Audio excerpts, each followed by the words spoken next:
کرنی چاہیے، مگر آج بھی آپ سمیت تمام سیاستدان اسی اسٹیبلشمنٹ کے ساتھ سمجھوتے کرتے ہیں حکومت میں آنے کے لیے جس اسٹیبلشمنٹ نے کیا آج اسٹیبلشمنٹ مضبوط نہیں ہے؟ جان صاحب آپ کا کیا ثبوت ہے کہ میں اسٹیبلشمنٹ کے مقصود پر تمام سیاستدان نہیں تمام پہ نہ آپ نے تمام میں مجھے شامل کیا ہے. آپ نے انٹرنیشنل میڈیا پہ اور national media excuse me let me make my point. آپ نے نیشنل میڈیا پہ اور انٹرنیشنل میڈیا پہ ایک ثبوت دیے بغیر یہ الزام مجھ پہ لگایا کہ میں سودا کر رہا ہوں. تو اب عدالت میں ہم کھڑے ہیں.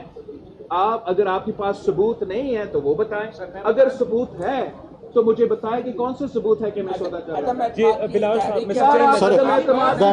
کیا ثبوت ہے؟ ثبوت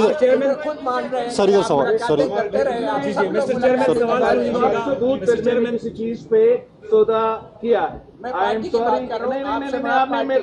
آپ نے مجھے ایسے ہی نہیں چلتا، ایسے نہیں چلتے. جب آپ جرنلزم کرتے ہو تو آپ کو جرنلزم کے بھی اصولوں کو پہ کھڑے ہونا چاہیے. اگر کوئی مولانا یا کوئی اور کوئی بات کرتا ہے تو آپ ان سے پوچھیں. میرے اوپر الزام لگانے سے پہلے آپ وہ ثبوت پیش کریں کہ اگر میرا ملاقات ہوا بھی صحیح تو کیا اس ملاقات میں جمہوریت اور آئین کا بات کر رہا تھا یا میں اپنے آپ کا بات کر رہا تھا. جب وہ آپ کے اوپر ہے یا میرے اوپر ہے وہ دوسرا سوال ہے نا. بس سودا اس کا نہیں بنتا ہے. تو آپ اگر یہ الزام لگا رہے ہو تو آپ برے مہربانی ثبوت لے کر آئیں. ورنہ آپ سے یہ امید نہیں تھا کہ آپ بغیر کسی ثبوت کے ساتھ میرے اوپر کوئی الزام لگا. سوال ہے. میرا نام مدثر حسین ہے، میں خیبر ٹی وی سے ہوں. کوشچن آپ سے یہ ہے، while you are campaigning آپ مسلسل نون لیگ کے خلاف بول رہے تھے، بٹ ناؤ گورنمنٹ سازی کا مرحلہ ہے and you are likely to support them. Don't you think کہ یہ جو موقف میں تضاد ہے یہ انجسٹس ہے ووٹرز کے ساتھ؟ میں سمجھتا ہوں کہ جہاں تک میرا کیمپین کی بات ہے، میں اپنے کیمپین کے مطابق تو چل رہا ہوں.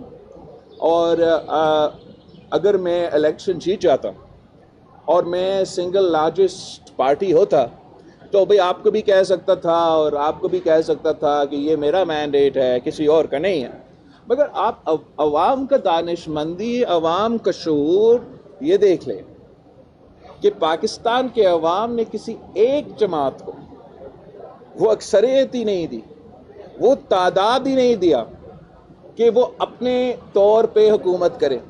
تو یہ عوام کا جو میسج ہے، وہ پیغام کیا بھیجنا چاہ رہے ہیں کہ یہ ملک کوئی ایک جماعت نہیں چلا سکتے اور آپس میں مل کے فیصلہ سازی کریں. وہ کسی ایک کو اختیار نہیں دے رہے ہیں، نہ پی ٹی آئی کو، نہ نون لیگ کو، نہ پیپلز پارٹی کو. وہ کہہ رہے ہیں کہ پی ٹی آئی کو کہ اگر آپ نے کرنا ہے تو آپ کو بھی ملنے پڑیں گے دوسرے لوگوں کے ساتھ، اور نون لیگ کو بھی کہہ رہے ہیں کہ آپ کو بھی کرنا ہے تو آپ کو بھی ملنا پڑیں گے دوسرے لوگوں کے ساتھ.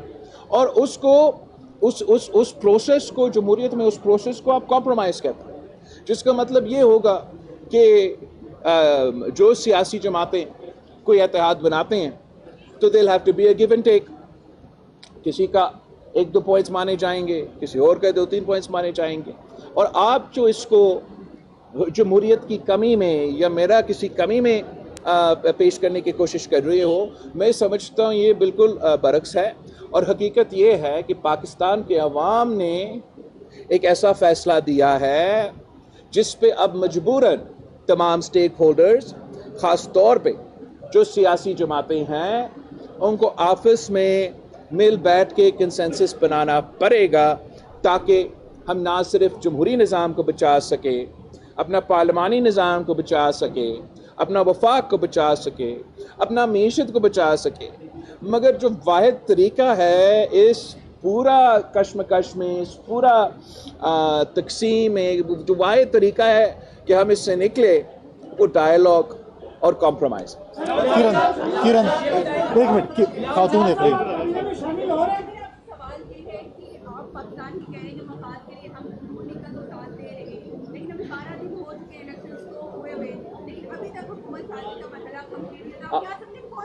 آپ کا سوال بہت اچھی سوال ہے، اور یہی ہم امید رکھتے ہیں، خاص طور پہ فیمیل جو رپورٹرز ہیں، کہ وہ مردوں سے تو بہتر ہی پرفارم کریں.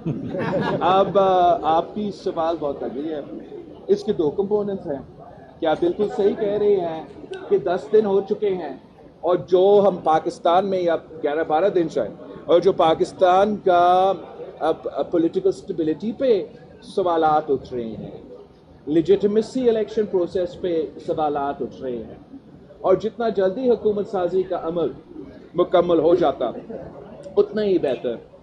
جہاں تک پی ٹی آئی کی سوال ہے, یہ تو ایک بہت مزے کی بات ہے کہ وہ تو ٹیکنیکلی تو سب سے سنگل لارجسٹ تو وہ ہے, مگر وہ کہتے ہیں کہ ہم کسی سے بات نہیں کریں گے. تو اگر وہ سنگل لارجسٹ ہے اور کسی سے بات نہیں کریں گے مطلب تو وہ حکومت نہیں بناتے. دوسری طرف ہمارا نون لیگ ہے, پاکستان پیپلز پارٹی نے یہ فیصلہ کیا, سی سی کے بعد میں نے پریس کانفرنس کی کہ جو ہمارے پاس آئے ہیں دوسرے تو آئے ہی نہیں ہیں, تو جو ہمارے پاس آئے ہیں پھر ان کے ساتھ ہم مل کے بات کرتے ہیں. مگر اب اگر میں نے مسلم لیگ کو ووٹ دینا ہے تو میں اپنے ٹرمز میں مسلم لیگ کو ووٹ دوں گا نا. میں نون لیگ کے ٹرمز پہ آ کے نون لیگ کو ووٹ کیسے دوں؟ تو اب میں سمجھتا ہوں کہ جو ہمارا ڈائیلاگ کمیٹی ہے, یہ جو سست روی ہے, یہ جو ڈیلے ہوا ہے, یہ جس ڈائیلاگ کمیٹی کی نان سیریسنس کی وجہ سے ہے, اور اس نان سیریسنس کا نقصان مجھے تو نہیں ہو رہا. یہ نقصان پاکستان کا ہو رہا ہے, پاکستان کی جمہوریت کا ہو رہا ہے, اور جتنا جلدی یہ حل ہو تو میرا خیال میں اسٹیبلٹی کے لحاظ سے, آنے والے گورنمنٹ کے لحاظ سے بہتر ہوگا. مگر دوسرے کے جلدی ہوگا, میرا اپنا اور پاکستان پیپلز پارٹی کا کوئی جلدی نہیں ہے. ہم اپنا موقف پہ قائم ہے, نہ ہی ہم اپنا موقف تبدیل کریں. اگر کسی اور نے اپنے موقف تبدیل کرنا ہے تو پروگریس ہو سکتا ہے. اگر کوئی اپنا موقف تبدیل کرنے کے لیے تیار نہیں ہے تو مجھے پھر ایک بہت خطرناک سٹیل میٹ نظر آ رہا ہے, اور اس سٹیل میٹ کے نتیجے میں جو ہوگا وہ نہ پاکستان کی, جانتا نہیں ہوں کہ ایگزیکٹلی کیا ہوگا, مگر اتنا آپ کو بتا سکتا ہوں کہ وہ نہ پاکستان کی جمہوریت کا فائدہ میں ہوگا, نہ پاکستان کی معیشت کا فائدہ میں ہوگا, نہ پاکستان کی وفاق کا فائدہ میں ہوگا, اور نہ ہمارا پولیٹیکل اسٹیبلٹی کا فائدہ نہیں ہوگا. سمرو صاحب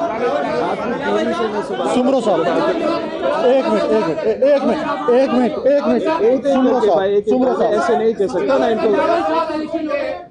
ایک سیکنڈ بھائی جان, تھینک یو. آپ کو شاید پسند نہیں ہے میرا بات چیت, تو میں چلتا ہوں. اگر ایک نہیں ہوگا تو میں نہیں لے رہا ہوں سوال, تو چلے جاتا ہوں. آپ کیمرہ سے میرا کیا ہے, چاہتے ہو میرا انٹرویو, چاہتے ہو پریس کانفرنس, تو ایک ایک کر کے پوچھے, ورنہ میں نے یہ کیس سنا ہے, میں جاتا ہوں. ریفرنس جو ہے وہ ایڈوائزری جوریسڈکشن میں سپریم کورٹ پہ آیا تھا. اگر اس ایڈوائزری جوریسڈکشن کو یوز کرتے ہوئے سپریم کورٹ واپس اپنی ایڈوائس صدر کے پاس بھیجتی ہے تو آپ موجودہ صدر سے کوئی اچھائی کی امید رکھتے ہیں؟ جہاں تک میں I don't see this happening. یہ سپریم کورٹ کیوں بھیجے گا واپس, کیوں بھیجے گا واپس, میرا نہیں خیال میں کہ واپس چاہے گا. جہاں تک اس صدر سے کیا امید رکھتا ہوں, میں سمجھتا ہوں کہ اب اس سٹیج پہ جو صدر صاحب اب کوئی ایسا فیصلہ نہیں دے گا جس سے میں ناراض ہوں. آپ سب کا بہت شکریہ.